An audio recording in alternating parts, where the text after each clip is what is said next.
Est-ce que vous connaissez cette photo? Pour ceux qui l'ignorent, il s'agit d'une photo datant du 15 octobre 1942 où figure le maréchal Pétain, le chef du régime de Vichy, qui rencontre François Mitterrand, le 4e président de la 5e République. Cette image, c'est la preuve ultime que Mitterrand a eu un passé vichiste avant d'entrer en résistance. Et pourtant, cette photo est restée secrète pendant longtemps, puisqu'elle n'a été révélée au public qu'en 1994, lorsque le journaliste Pierre Péan a décidé de l'utiliser pour la couverture de sa biographie de Mitterrand. La photo a eu l'effet d'une bombe. Les Français sont sous le choc, en colère et consternés contre leur président, ce qui pousse Mitterrand à passer un entretien télévisé sur France 2 pour s'expliquer. Et pourtant, cette photo était connue de tous les adversaires de Mitterrand, que ce soit Charles de Gaulle, Georges Pompidou, Valéry Giscard d'Estaing ou même Jacques Chirac, tous connaissaient l'existence de ce document et l'ont vu de leurs propres yeux. Mais alors, pourquoi est-ce qu'ils n'ont pas utilisé cette photo contre Mitterrand ? Eh bien, c'est la question que s'est posée Patrice Duhamel dans son livre La photo, qui retrace son histoire et celle de sa non-utilisation.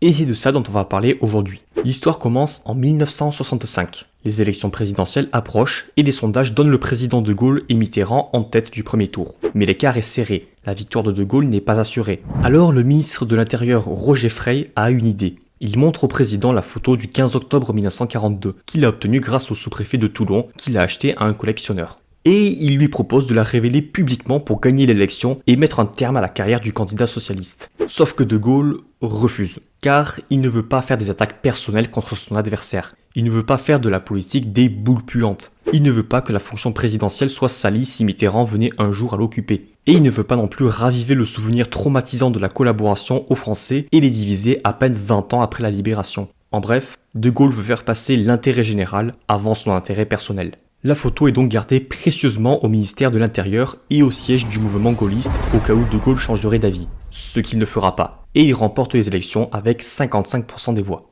On fait un bond dans le temps en 1973. Georges Pompidou est le nouveau président, les élections législatives arrivent au mois de mars et les sondages ne lui sont pas très favorables. Pompidou se retrouve dans la même situation que son prédécesseur. Doit-il utiliser la photo contre Mitterrand ? Pour lui, c'est hors de question. Il se rappelle de ce que lui disait le général. L'intérêt général, Pompidou. L'intérêt de la France. Il n'y a que ça et la raison d'État. Alors, pour respecter la volonté du général et ne pas salir sa mémoire moins de 2-3 ans après sa mort, il décide de ne pas se servir de la photo. Lors d'un entretien avec le ministre de l'Agriculture Jacques Chirac, il lui dit « Vous voyez avec ce genre de dossier ce qu'il faut faire ?» Puis il jeta la photo dans le feu de la cheminée. « Détruisons-la avant d'être tentés de nous en servir. » Mais la photo ne disparaîtra pas si facilement, puisque des copies seront toujours gardées en lieu sûr. Après, l'autre raison pour laquelle Pompidou n'a pas utilisé cette photo, c'est parce qu'il n'avait pas un passé de résistant et avait peur que ce soit utilisé contre lui en retour. On passe maintenant à Valéry Giscard d'Estaing, qui à 3 reprises a refusé d'utiliser ce cliché. Au présidentiel de 1974, au législatif de 78 et au présidentiel de 81. Pourquoi ? Eh bien parce qu'il est du même avis que De Gaulle et Pompidou. Il ne veut pas faire de la politique des boules puantes. Il va donc conserver précieusement la photo et donner une consigne très claire à ses collaborateurs les plus proches. Pas question de sortir la photo, à moins que Mitterrand ne fasse des attaques personnelles contre lui ou son parti. Giscard sort vainqueur en 1974, mais de peu.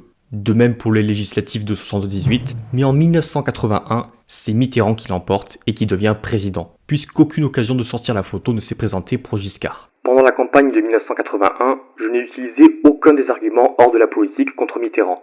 Aucun des arguments de sa vie personnelle que je connaissais, parce qu'en effet, j'avais cette photo. Voilà, il était à Vichy, il avait un poste à Vichy, moi, je savais tout cela. Mais je n'ai pas voulu que la campagne qui portait sur des enjeux nationaux porte sur des informations personnelles qui, après tout, n'étaient pas directement en cause. Et enfin, nous avons Jacques Chirac, qui devient le leader de l'opposition dans les années 80.